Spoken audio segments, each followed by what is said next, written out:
Bonjour à tous et bienvenue sur AutoZone Réunion pour le dernier essai de cette année 2022. Et on va s'intéresser aujourd'hui à la marque Dacia. Cette marque franco-roumaine, qui a été rachetée par Renault il y a une vingtaine d'années et qui propose une véritable marque low cost, mais qui propose des produits de plus en plus attrayants. On s'intéresse aujourd'hui à la grande familiale, le Jogger. On se rappelle que de 2004 à 2012, Dacia proposait déjà une compacte familiale Logan MCV 7 places. Puis de 2012 à 2022, on a eu droit au monospace Logi. Des véhicules très pratiques, mais assez basiques au niveau du design. La donne change aujourd'hui avec ce nouveau Jogger. Alors, même base technique, on n'est pas étonné de retrouver la face avant du Sandero Stepway, avec une signature lumineuse assez intéressante, et puis on retrouve du plastique typé baroudeur sur ce bouclier, les anti-brouillards, pareil en bas de ce bouclier avec des plastiques gris anthracite.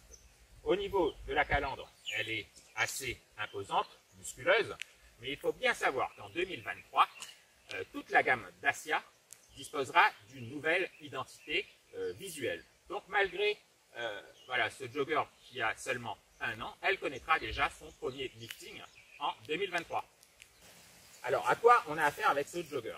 Un monospace baroudisé ou alors un break surélevé, peu importe.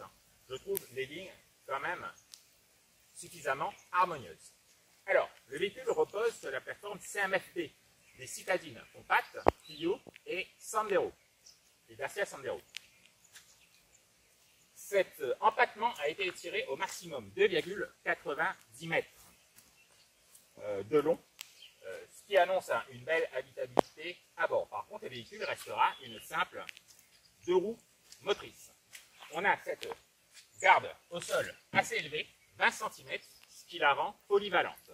On a également une grande garde-toit, 1,63 m. On retrouve des barres de toit modulables qui peut être positionné de façon longitudinale ou transversale. Ça, c'est très pratique. On a les grandes surfaces vitrées, ce qui amène de la lumière à l'intérieur de ce Jogger. On retrouve également les passages de roues en plastique, les bas de caisse en plastique, mais également, non pas des inserts pour des raisons de coût, mais des stickers en bas de ces portières. Sur la finition extrême, on aura un sticker supplémentaire sur la portière avant. Finition confort aujourd'hui, on dispose des jantes en 16 pouces avec enjoliveur. Et on les remarque à peine. Sur la finition extrême, on disposera des jantes alu 16 pouces anodisées noires. Alors, ce Jogger, il doit être le plus pratique possible, avec une grande capacité de chargement. Donc, pas de lunettes inclinées. Ce haillon, il est vertical, plutôt massif, et on a ces feux en forme de L, qui nous rappellent, nous, comme tous mes confrères journalistes, ça rappelle les productions Volvo. On a le côté pratique de ce véhicule, avec un coffre totalement modulable et gigantesque.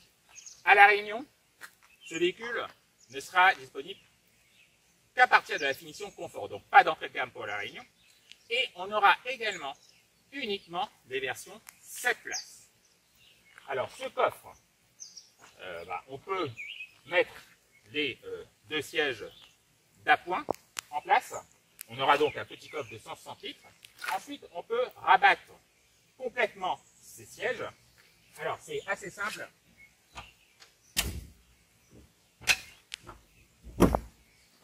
Là, le coffre passe à 565 litres. On peut également enlever ces 2 sièges d'appoint. On aura un coffre approchant les 700 litres.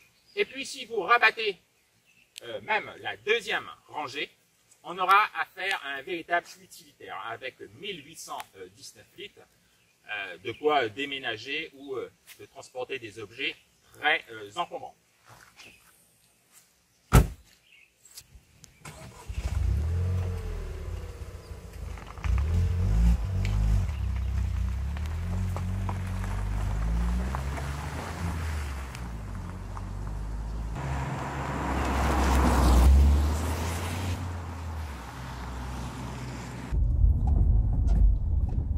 messieurs, dames, bienvenue dans ce Dacia Jogger. Alors, on vous a montré au niveau coffre, capacité de chargement, c'est assez exceptionnel. Alors, on a 2 sièges d'appoint pour les enfants dans le coffre. La deuxième rangée, on a 3 sièges très confortables, avec pas mal d'espace pour les coudes. Donc, on pourra accueillir voilà, très facilement 3 passagers. Le dessin de cette planche de bord, c'est assez classique. Pas de fioritures chez Dacia. Les matériaux, eh ben, c'est du dur. Par contre, on est impressionné par l'assemblage. Franchement, on n'a pas de questions à se poser. Ça va durer dans le temps. Alors, à La Réunion, comme on disposera d'entrée de jeu de la version confort, on a automatiquement cet écran multimédia de 8 pouces avec toutes les applications qui vont bien, Apple CarPlay, Android Auto. Alors sur la version extrême, il y aura même ce système avec sans fil. Alors petite chose que j'apprécie niveau finition, c'est ce textile tout le long de la planche de bord et également sur les contreportes. Bien sûr, au niveau compteur, c'est analogique avec un petit ordinateur de bord. On a pas mal de luminosité avec ces grandes surfaces vitrées. Par contre, la lunette arrière est assez petite. Alors, je remercie la caméra de recul. Alors, j'avais peur que ce châssis ait perdu un peu en rigidité. Comme on a allongé l'empattement, et ben pas vraiment.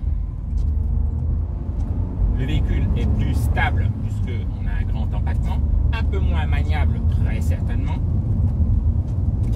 Les suspensions sont assez souples et malgré ça, eh ben, on a un véhicule qui vire bien à plat. Malgré le fait qu'il soit très haut, donc centre de gravité quand même respectable, eh ben, le véhicule il vire à plat, c'est très sain.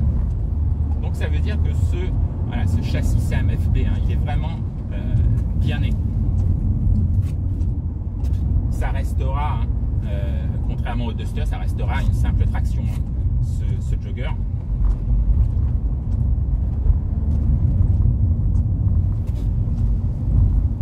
Alors ce qui aide également pour le comportement routier, c'est le poids très contenu d'un véhicule de ce gabarit. Alors on rappelle 4,55 m, 7 places, et il ne pèse que 1172 kg à vide. Ça aide au comportement routier, mais également ça aide pour le moteur. On a un tout petit moteur, 3 cylindres, 1 litre turbo compressé de 110 chevaux. Alors je me demandais, moi personnellement, est-ce que ça va suffire à mouvoir cette familiale? Eh bien oui. Alors attention, le couple commence à arriver à 2000 tours minute, et puis à 2005, il y a un vrai boost. Et on a cette boîte mécanique, 6 rapports, bien étagée et précise. Ça, c'est excellent. Donc, voilà, avec ce poids contenu, eh ben, le véhicule dispose de performances tout à fait acceptables. Rien de dynamique, bien sûr, mais tout à fait acceptable avec un 0 à 100 avalé en 10 secondes 5. Alors, par contre, Dacia ne proposera pas de boîte automatique sur son Jogger. Alors, pas pour le moment. Pas avec cette motorisation 1 litre TCE. Et ça, c'est assez dommage parce que voilà, quand on sort le week-end, on aime être complètement en mode détente, et puis on est devenu un peu flemmard avec les boîtes automatiques qui se démocratisent de plus en plus. Donc ça aurait été bien. Je suis sûr que même le client Dacia, il aurait mis 1000 ou 1500 € pour disposer d'une boîte voilà, automatique de chez Renault. Mais n'oublions pas, en 2023 arrivera une autre motorisation. Comme ce Jogger ne propose pas de version diesel, une version hybride arrivera. Ce sera le moteur de la Renault Clio E-Tech. Donc il fera 140 chevaux. Et bien évidemment, il disposera de la boîte automatique.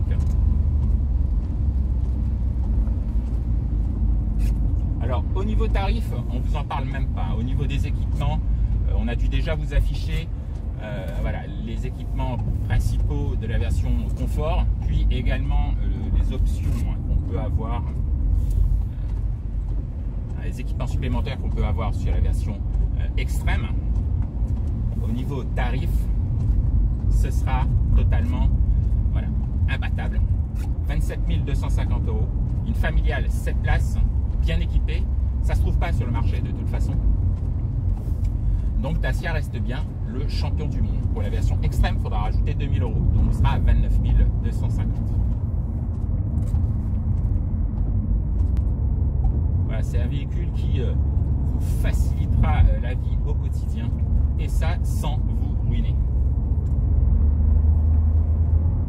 Voilà, c'était le dernier essai AutoZone Réunion pour 2022. On se retrouve très bientôt, certainement dans une dizaine de jours, pour un prochain essai. Voilà, on vous dit à bientôt.